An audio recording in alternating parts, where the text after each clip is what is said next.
What is up, guys? Welcome back to the Relationships Made Simple for Men podcast with me, Bryce Bauer. Today, I'm going to be answering the question, am I drinking too much? Drinking alcohol is a favorite pastime of a lot of men. It's something that can help relax us, feel more comfortable in our own skin, and in a lot of cultures and family systems, it is the main activity when people get together, whether it's watching sports, or a holiday or a family reunion on the golf course. Alcohol is present in a lot of men's lives. And although there's nothing inherently wrong with having a few drinks, we still have to talk about the impacts honestly and take a look at our own behavior in relationship to alcohol honestly. And this is a really easy one for me to talk about because I have personal and professional experience here. As some of you may know, I went to a drug and alcohol treatment center when I was in college. I drank heavy and often through high school and college, as well as using other drugs on and off. But alcohol was one of the main constants in my life. After graduating from that treatment center,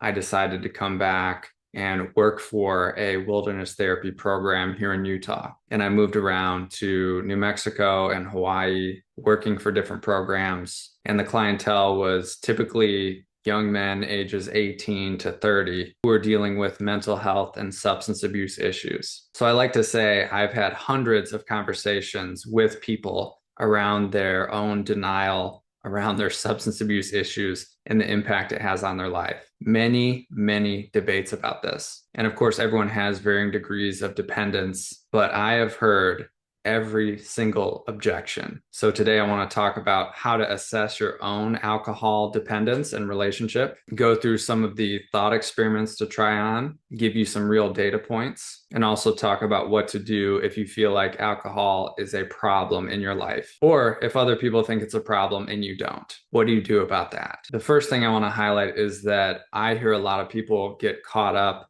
by the term alcoholic or alcoholism. And I'm not really concerned about that title. I know if you go to Alcoholics Anonymous, which I've been to probably 1,000 meetings, I don't go anymore, but in a lot of meetings, people will introduce themselves as an alcoholic. Hey, I'm Bryce, I'm an alcoholic. I personally don't have a problem saying that. It's been almost 18 years since I drank alcohol, but I understand that there's a way that my brain and body process alcohol that seems to be different than other people. And whether I say I have an addictive personality, again, that doesn't really matter to me. I'm just not that bothered by the title. So I wouldn't get hung up if you don't like that terminology and trying to figure out whether you're an alcoholic or not. Let's just talk about the reality of the situation. In its most extreme form, you have people that drink every single day. And this can be the bum that's living under the bridge. And this can also be high functioning CEOs that are self-medicating to get by. Some people can still function at a high level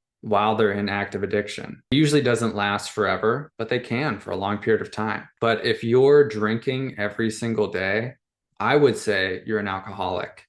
You are for sure physically dependent on the substance. And I have a hard time imagining that you aren't mentally dependent on the substance as well. So that's a pretty clear cut and dry case. You're damaging your mind, you're damaging your liver. It's not sustainable. You need to get help. And some people might still argue from this place. I was trained as an interventionist. I even performed a few interventions. And it's amazing how delusional people can be when they're in addiction. They can have a room of people sitting around them telling them that they have a problem, asking them to get help, and they're still in denial. And I can tell you from being there personally, because I did resist treatment initially, it was just really hard to imagine letting go of something that appeared to be the only way that I could keep my life together, to keep my own sanity. It was my safety blanket. It was my escape. It was my medication. It was the thing that I needed to use to connect with other people. I didn't know how to be sober. I didn't know how to sit with my insecurity and my social anxiety and function. And if you have someone in your life who is drinking every day and is in denial, sometimes there's not much you can do other than say, I'm not going to support your behavior. I'm not going to interact with you anymore if you're drinking, and I'll support you if you get help, but otherwise, this relationship is over. And that can be really hard if it's a family member or a spouse, but that's probably the best way to go. And if this is you, I suggest reaching out for help immediately. If you're drinking every day, this is not going to work out for you. And there might be some people out there that have 2-3 beers every night and it helps them go to sleep or relax or whatever. I can see that not being as much of a problem, but it's still a problem. And you might not need as much help, but I'd still recommend getting help looking into this. And now the next tier up is someone who drinks regularly and drinks to get drunk. This is the weekend warrior who gets smashed Friday night, Saturday night, and then drinks on Sunday to curb the hangover, some situation like that. But throughout the rest of the week, maybe they don't drink. Now, I would say that this is still an issue because you cannot be an available partner or spouse or parent when you're drunk. You're just not. You can't drive. You can't take care of yourself. You basically turn into a toddler cognitively and in the ways that you're able to take care of yourself. It's immature, it's selfish, and this can be normalized, especially if most of your friends do the same thing. But I don't think that's a good enough reason to keep doing it. And I've heard plenty of stories from people that are part of a party culture for years, and then one bad thing happens. They decide to drive home drunk. They get arrested. They get into an accident. They have some blow up at home, punch a hole in the wall, or say something they really regret. They're on a business trip and they have an affair. I mean, all bets are off when you're drunk. No one's in the driver's seat, and you're not doing your body any favors either. One red flag that I hear from people is that they feel like it takes them a lot of alcohol to get drunk. And of course, this can depend on the size of your body, but generally 4 drinks, either a beer or a shot or a glass of wine, 4 drinks within a couple of hours means you are intoxicated. You can no longer drive legally. It's much harder to make good decisions. It will start to affect your speech, your ability to walk. And as you drink more, it just gets worse, even as you're processing the alcohol. For every drink after you're intoxicated, it gets harder for your body to process the alcohol. So you actually get drunk quicker every drink after 4 drinks. And this can catch up to people, especially if they're drinking quickly, drinking liquor in a short amount of time. And this can really push you past the point of no return, where you have no clue what you're doing. You don't remember things, you pass out, and you even become aggressive. Aggression and sexual aggression are a side effect of alcohol intoxication. So if you're young and you're feeling like you want to have fun and experiment with this, you can if you want, but you're really rolling the dice with your own life here. And your chances of really creating a meaningful, fulfilling, present-centered, secure relationship, I think are pretty much zero if you're living your life like this. You're not going to have the bandwidth to handle conflict and do repair with your partner. And if your partner is concerned about your drinking, you should listen to them. There's this idea that normal drinkers don't have people in their life that are concerned about them. Only problem drinkers. So if someone in your life, especially someone close to you, thinks that you have a problem with alcohol, you probably do. And you may be in a delusion that it's not that bad. So those are the first 2 and most extreme categories: the everyday drinker and the binge drinker. Now, it gets a little more tricky to assess when alcohol isn't a huge part of someone's life, but they still use it to cope with stress or to go to sleep or anytime they're at a social get-together. And although I choose to never drink alcohol because of the negative impacts it's had on my life and my intuitive sense that it just doesn't work for me, I also think there's a lot of value in just staying clear-minded throughout my life. And Jenny and I, as a couple, have agreed to not use substances in our relationship because we want to be able to work through things sober, because that is the most effective way to do it. It's nice, it's a luxury to not need anything in order to feel comfortable around people or to deal with any pain we're experiencing.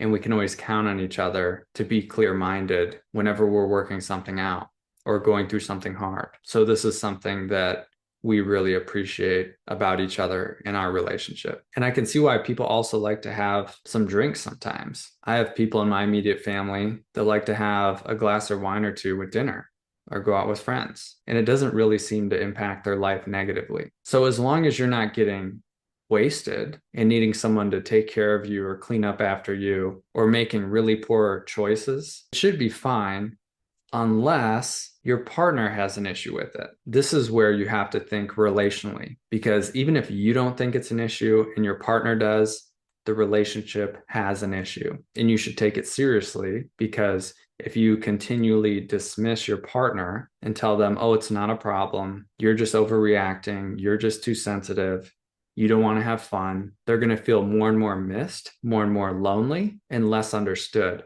And this is going to damage the security in the relationship. And so this is where, as men, we have to think about people other than ourselves. And I can struggle with this because coming into this relationship with Jenny, I had this general sense about relationships that you support me in doing whatever I want to do, and I'll support you in you doing whatever you want to do.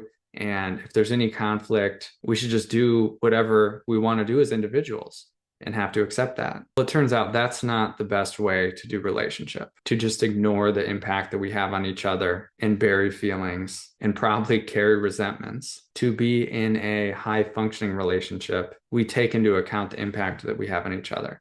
It doesn't mean that we have to process every little thing and that we don't do things that each other doesn't really like. But if something is a persistent problem, we have to talk it out. And personally, I put alcohol in the category of a lifestyle decision that is not necessary. Maybe some will disagree about this, but this is not a requirement to be your authentic self. This is really more of a coping strategy. And even if it's pretty mild and you're doing it in your own home, it doesn't mean that it couldn't have a big impact on your relationship. Take the example of a guy who comes home from work every day and drinks 3 or 4 beers, and slowly his wife watches him lose his ability to really be present with her and the family. And he might still be fun and he might feel relaxed, but they're just on different wavelengths. She can't count on him to have a high level conversation because he's not all there.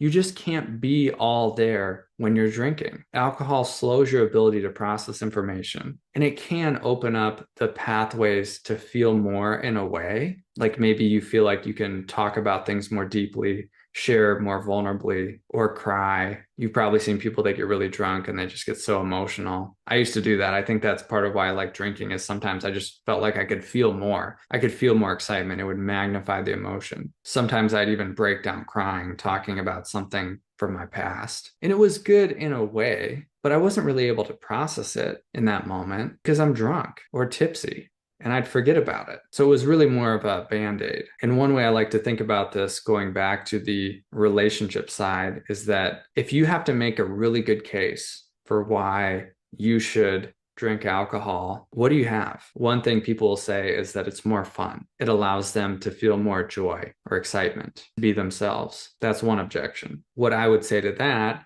is you're creating a situation in which you have this crutch, and this is a condition that you need to meet in order to be yourself, because you can't just be yourself as you are sober. And that's a skill and something worth working towards. You don't want to be running to the grocery store before a family event because you absolutely need alcohol just to deal with it. Think about how nice it would be to just be able to show up wherever you are without needing anything else, and to just be yourself like that. It's much more freeing. It's a much more interesting project. And I could talk more about that one, but that's a common objection that I feel like we could smash. The second objection that I often hear is that, well, it shouldn't impact anyone else, which is just false. It either does or it doesn't. And if it does, it does. Like if your partner's saying that they don't like how much you drink, they probably have really good reasons. And I've already covered a lot of that. The third is that all my friends and family do it, or the people I like to connect with, so I have to do it if I'm with them. There is some truth to this. If you've set up your life in a way to where you only hang out with people that are drinking when you're going out to do things, it can be really hard to cut ties with those people. That is your whole community. But again, you set it up this way, and you can go back to the drawing board and be honest about how you want to spend your time and who with. And you don't just have to stay stuck in doing something because everyone else is doing it. So that objection doesn't hold water either. The fourth is that it doesn't really have a lot of negative side effects health-wise, or maybe it even helps you. And that's completely false. There are absolutely 0 positive health benefits to drinking alcohol. The only study I've ever heard of in which there were some positive side effects was women over 50 drinking 1 glass of red wine per day.